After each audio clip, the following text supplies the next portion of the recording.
I told myself I was gonna stop recording today, but then I remembered some stuff. And I know I already made a 50-minute long video. Shout out to those who watch it or even have the time to do so. If you do, honestly, kudos to you. I love you so much.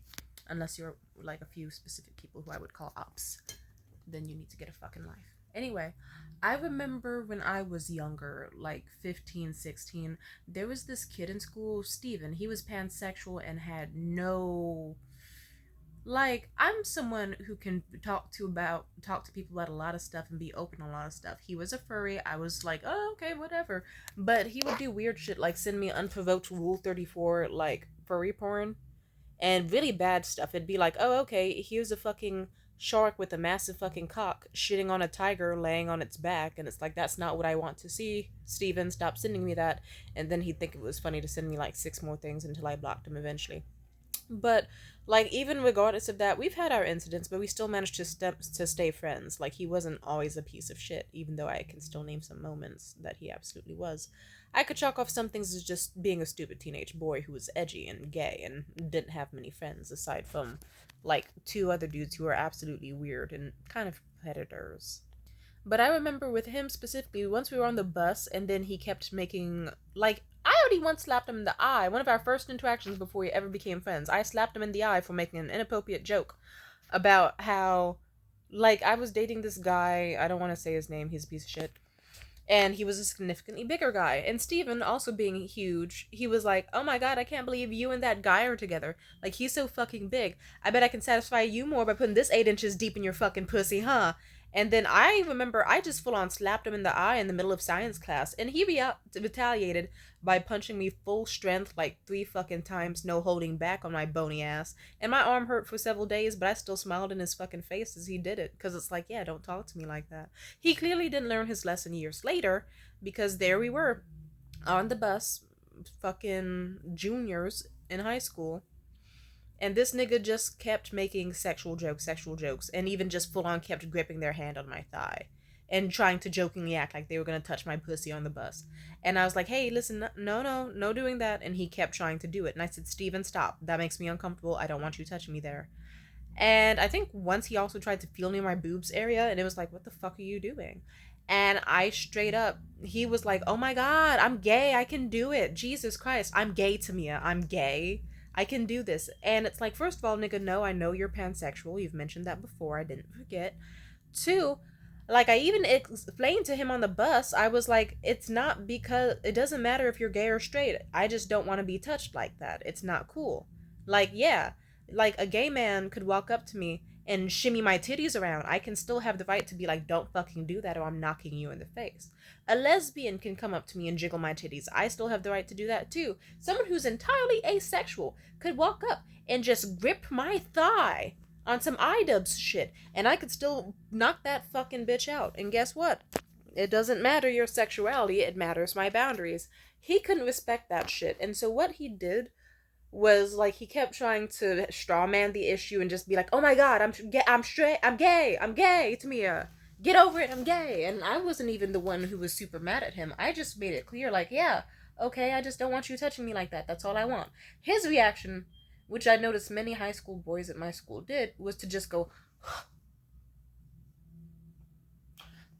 repeatedly. That exact face, that exact stare. And I just thought to myself, why do you motherfuckers act like this? Like, you mean to tell me at your big age of like 15, 16, fucking 6'8" at your age, fucking scary height to be, by the way.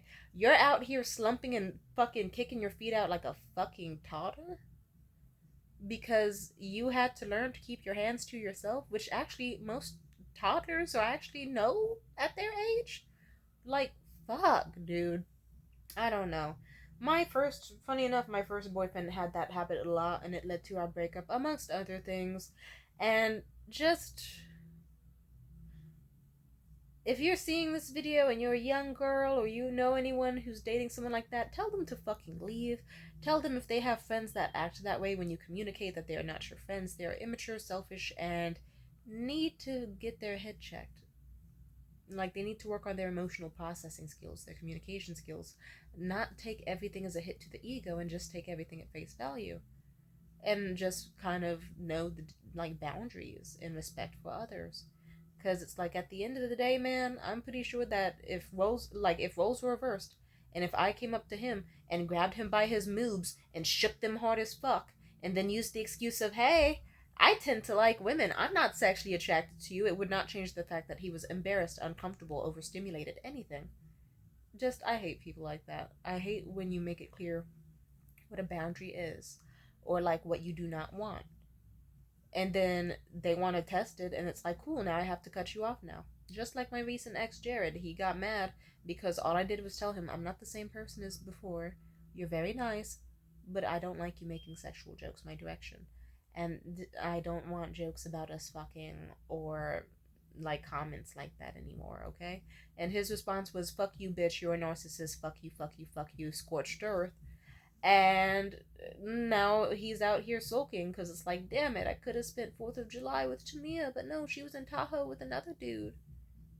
I could have spent that festival with Tamia, but she doesn't. And it's like, yeah, because I'm not, like before, I'm not running back into your arms trying to be like, oh my god, I should be more understanding. He's struggling with his emotions. Like, I've done that before. That's how I stayed in my last few fucking abusive relationships.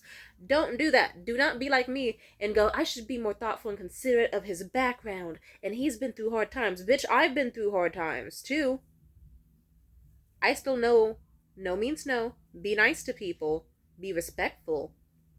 Not like, come on now. I know that abuse can make people come out very differently, but it's still like, okay, how am I younger than you? Smaller than you? All this other shit, and I know more than you about how to treat other people. Because it's like, you can't just be out here like 32 years of age on some, oh, I think it's okay to just do what I saw my mom and my dad do and just get verbally abusive to whoever I like, and then we can have makeup sex if the insults are fun enough. No, old motherfucker. You should do the sane, mature thing and be vulnerable and express your feelings. Like if Steve, like I know what Stephen was probably thinking and feeling, but it doesn't change the fact that his execution is what sealed the deal and what made us stop being friends. So even if I could go, oh, I know he's just lashing out because he thinks that I hate him now, or he, like, may or may not like be upset that his intent of being playful came off as predatory, and just because I know that doesn't change the fact that his reaction was that same way, you know? Like, just like how I know my date from a few days ago, I know that his intent was to just, ooh, I want to see, I'm curious. There's no intent. It doesn't change the fact that it led to me feeling dramatically uncomfortable. Like, just don't be afraid to enforce boundaries, because fuck them. Fuck them. Really. This is coming from me. I set boundaries. My mother disrespected them. Shit happened. 3 years estranged. I, like, exes didn't respect boundaries or, like, reach standards. Okay. On to the next one. And life got better. Never think it can't. Because, like I said, oh, just a few weeks ago, I was out here like, oh my god, why do I want to go back to this rapey, like, creepy motherfucker who's, like, abusive to me? And then now it's like, oh, hey, I went on a date with someone to Lake Tahoe, and I have another date coming up where we're going out for sushi, another date where we're going out to a jazz festival, and followed by a sushi. This other date, and this, like, if anything, I have way too many matches, way too many options. I have all these friends reaching out to me, and life is going great. So, yeah, peace out.